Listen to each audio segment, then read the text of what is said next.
Et chaque année, en fait, quand je prépare un petit peu les quelques paroles, le sermon que je vais vous faire pour la Nativité, je suis toujours ému parce que à la fois tout a été dit sur l'incarnation du Seigneur et en même temps, c'est jusqu'à la fin des temps, on n'aura jamais dit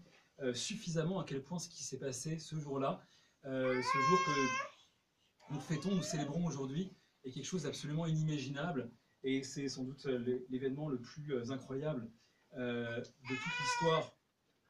de l'humanité. On a entendu aujourd'hui l'évangile qui raconte la naissance du Seigneur, la naissance dans sa chair. Et au début de l'évangile de Saint Jean, on a une autre généalogie, justement, qui est celle de sa personne divine. Le Christ qui est vrai homme et vrai Dieu, il existe depuis toujours, il est à l'origine avec le Verbe. On le voit dès le début, dès la Genèse, on a la présence du Christ, puisque lorsque Moïse nous dit dans la Genèse que Dieu dit que la lumière soit et la lumière fut, dans ce verbe dire, dans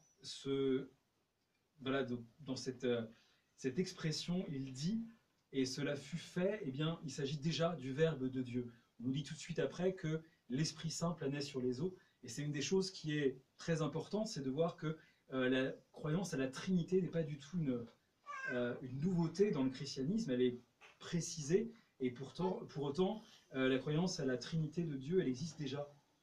dans l'Ancien Testament, et notamment dans ce passage de la Genèse que la tradition appelle le Béréchit, puisque ce sont les premiers mots hébreux qui ouvrent la Genèse. Et donc, Saint Jean nous dit que voilà, le Verbe était avec Dieu, le Verbe était Dieu. Donc, il est d'abord Fils de manière coéternelle, il est l'une des personnes de la Trinité, il est éternel. Et étant éternel et étant Dieu, il vit dans un bonheur parfait. C'est un être infini qui n'a absolument besoin de rien, et pourtant il fait le choix, pour nous, qu'il a créé, il fait le choix de s'incarner, il fait le choix justement de venir porter nos souffrances, il fait le choix de venir porter notre condition déchue, il fait le choix justement de s'incarner alors qu'il était de race royale, non pas dans un palais mais dans une grotte, non pas dans la pourpre, mais dans la paille, voilà, non pas dans le luxe et la notoriété, mais dans l'obscurité, dans l'humilité. Et évidemment, les pères nous disent que à la fois cet exemple, c'est celui que le chrétien doit suivre, qui doit toujours préférer justement l'obscurité à la lumière, qui doit toujours préférer l'humilité à la grandeur. Mais en même temps, et je le répète chaque année, et pourtant je ne progresse jamais, chaque année je me dis que le message le plus important de la Nativité, c'est que c'est dans notre cœur que doit s'incarner Dieu. Cette étable, cette grotte que l'on voit sur l'icône, représente, d'après les saints-pères, notre âme, notre cœur, qui est justement encombré, sale, plein de fange, plein de péchés, justement, plein d'égoïsme, plein de diverses vilainies, plein d'instincts bestiaux qui sont représentés aussi par le bœuf et l'âne. Et pourtant, c'est dans cette âme imparfaite, c'est dans cette âme pécheresse que le Christ veut venir s'incarner, veut venir loger, veut venir trôner. Et c'est ainsi que nous qui venons de communier au corps et au sang du Christ, nous qui venons de recevoir véritablement le Christ en nous, eh bien, il faut que cette icône soit véritablement dans notre pensée, que nous ayons véritablement cette conviction que le Christ est bien venu en nous,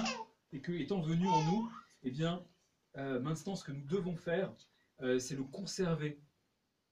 en nous le plus possible. Ayant communié, nous devrions véritablement